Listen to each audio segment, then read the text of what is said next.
Juli lalu sempat muncul euforia kepariwisataan di berbagai daerah di Indonesia, termasuk di DIY. Kondisi saat ini mendorong beberapa pemerintah daerah untuk meninjau kembali kebijakan pelonggaran sejumlah pembatasan yang sebelumnya diberlakukan selama COVID pandemi 19.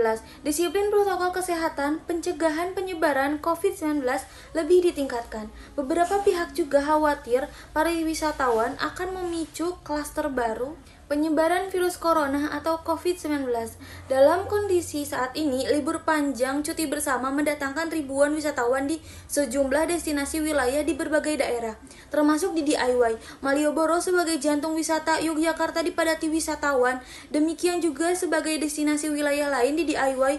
Pengamat ekonomi dari Universitas Muhammadiyah Yogyakarta, Ahmad Ma'ruf MSI, berharap libur panjang ini mampu mengembalikan posisi Jogja sebagai daerah wisata sebagai beberapa terdampak pandemi COVID-19. Ahmad Ma'ruf juga mengingatkan bahwa semua pihak tetap harus menegakkan disiplin protokol kesehatan secara ketat.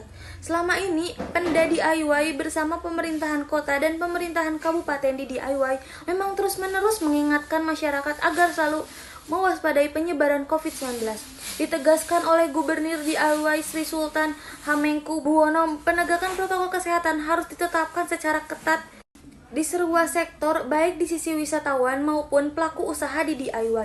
Sebab menurut Gubernur tidak ada sinergitas dari keduanya, maka peningkatan pendapatan dari sektor wisatawan tidak akan berarti. Sebab menurut Gubernur, jika tidak ada sinergitas dari keduanya, maka peningkatan pendapatan dari sektor wisatawan tidak akan banyak berarti. Sri Sultan juga menyatakan siapapun datang di DIY tidak akan menimbulkan masalah asal protokol kesehatan benar-benar ditaati. Terkait jasa perhotelan, Sri Sultan menyebutkan sudah tidak ada sistem verifikasi untuk memenuhi protokol kesehatan.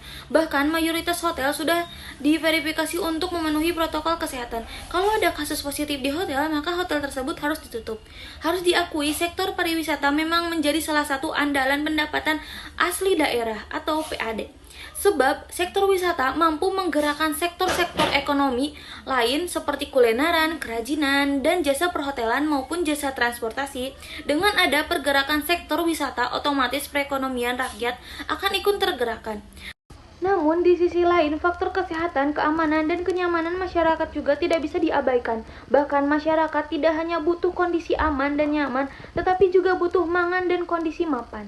Terima kasih. Wassalamualaikum warahmatullahi wabarakatuh.